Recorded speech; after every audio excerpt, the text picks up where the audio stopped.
Yeah. Hi, Joe. It's been, yeah. It's been a minute. I saw you this morning, but it's been a minute for this podcast. Um, I think it's because the Dodgers have been doing so well in the playoffs, and now they're in the World Series. So I've been like, all my extra energy has been going towards supporting them. There's a big game tonight. Hopefully, by the time you're listening to this, they've got the I don't know what you get, a trophy, a badge, a patch. You get something. Hopefully, they win the World Series in a few days. But yeah, we got this chance this morning to work with a group of veterans. I think I saw 259 of them were in the Zoom call at some point. 240, So 259. many.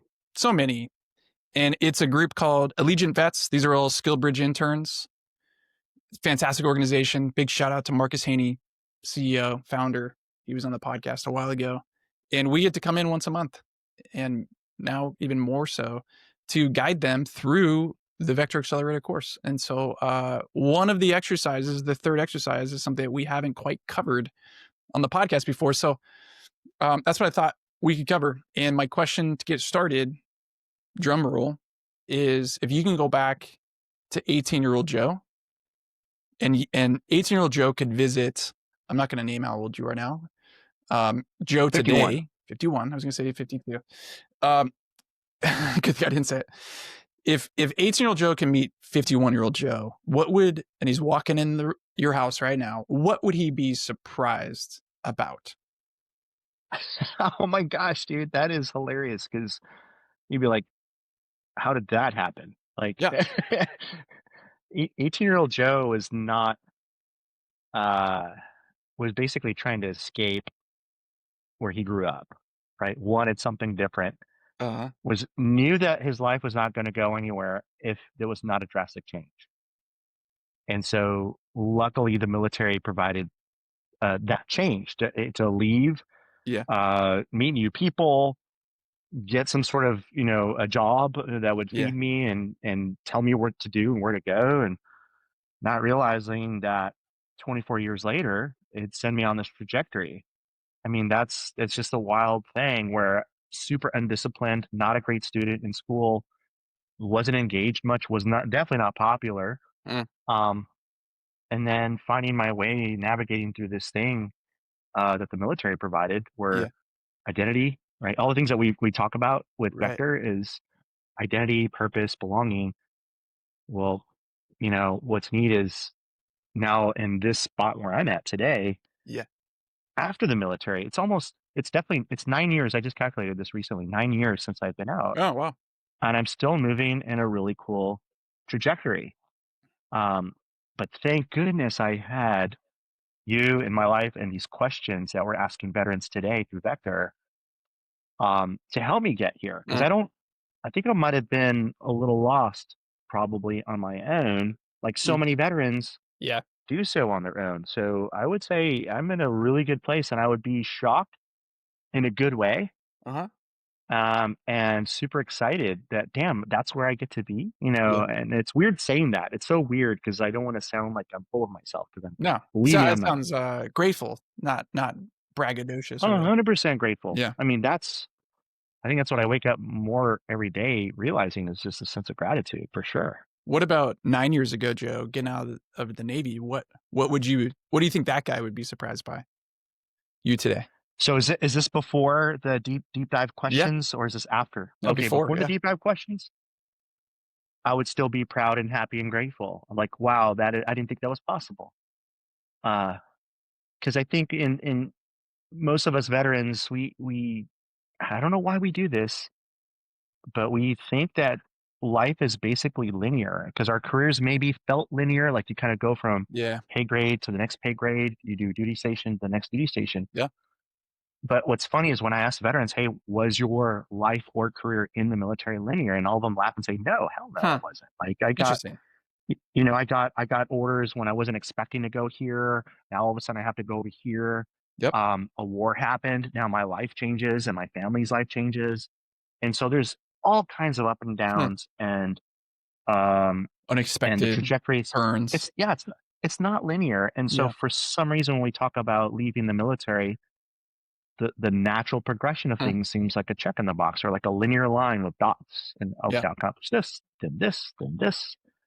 But life is not like that. And so I would, looking back at 9 years ago to now, I'd be like, wow, this is not where I would have expected to land, Yeah. which is in a good place. That's helpful. I mean, obviously, I've worked with veterans now for a long time, but I don't think I've really, well, probably because I haven't experienced it. I'm not a veteran. I don't.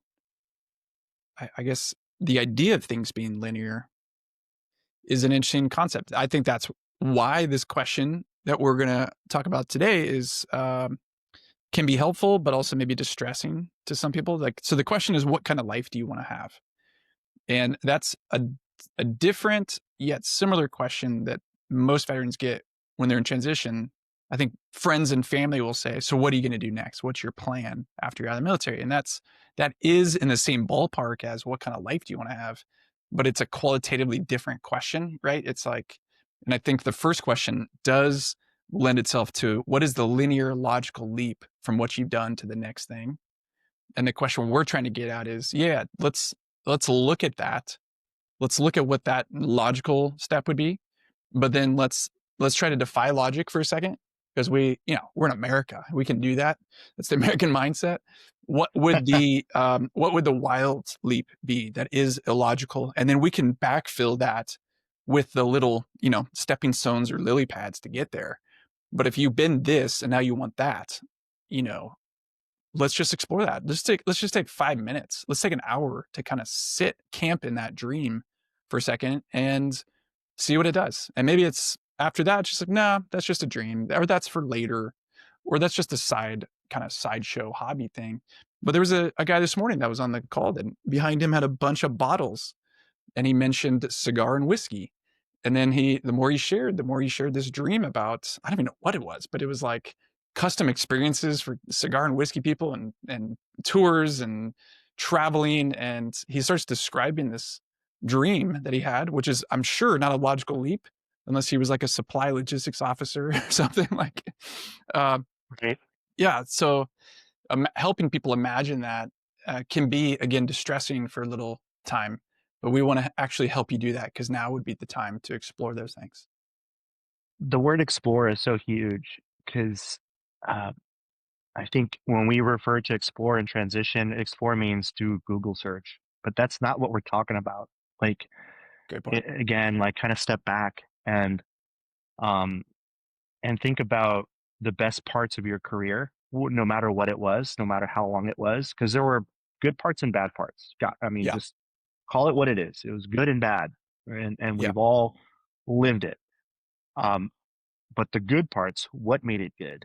Yeah. What made it exciting? What were the things that you were doing that made you feel empowered, made you feel Mhm. like you were productive, made you feel like you were really contributing? Maybe it's solving problems and like when nobody else could solve the problem and saying, aha, I figured it Yeah. out. Or maybe it's I was talking earlier on the call of having like with the veterans, like, maybe you have 10 people, but you got one knucklehead that reports to you and they keep like messing up. Mm. And so what do? You spend 80% of your time with that one Yeah. knucklehead. Yep. But then when you see the turnaround and they're no longer a knucklehead, it's amazing. That's Yeah. my juice, right? I love the Yeah. development of people. So whatever it is, that thing, Yeah. explore that. Like when we say explore, and don't have to think about, okay, well, what titles of jobs fit that? Maybe you could Uh-huh. start there. I don't know. But like, where could you do that? Yeah. And that actually opens up the aperture in a major way, right? Yeah. If it is development of people or it is solving problems or Yeah. whatever it is your thing is. And so exploration is huge in this phase. And Yeah. I hope veterans take the time to do that. And it's beyond career. I think that's one of the biggest limitations for most transition programs. It's just specifically looking at job career side of things, but life is obviously so much bigger and broader than that. You reminded us this morning it's a third of your waking hours for just 5 days a week, and typically you have a weekend, so it is a significant portion, but it's not the whole thing. There's so much Mhm. more outside of life.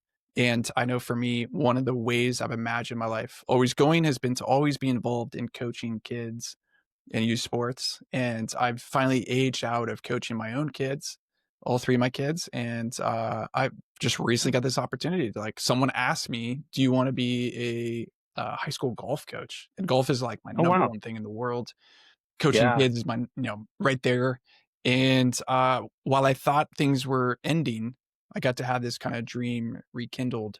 And that it does not fit in career side of things at all. It is pure like life done well for me equals or includes this.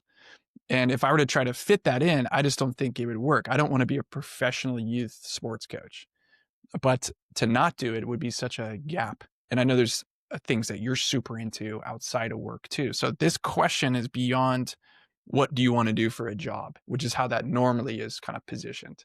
This includes And you, where do you live? What kind of life do you want to have? What kind of relationships are you looking for? Impact. So it's such a broad question. And inside Vector is a process to not just sit with a journal and a cigar and wonder, but actually kind of put pen to paper and get some clarity on this and then go test that and see if it's got any legs and figure out what those little lily pads are to make this illogical leap to dreams that you have. So this is our pitch for today.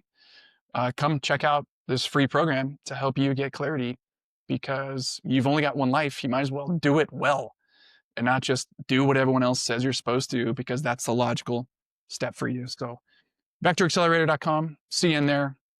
See you soon. Hope to see you too, Joe. Go Dodgers. Bye.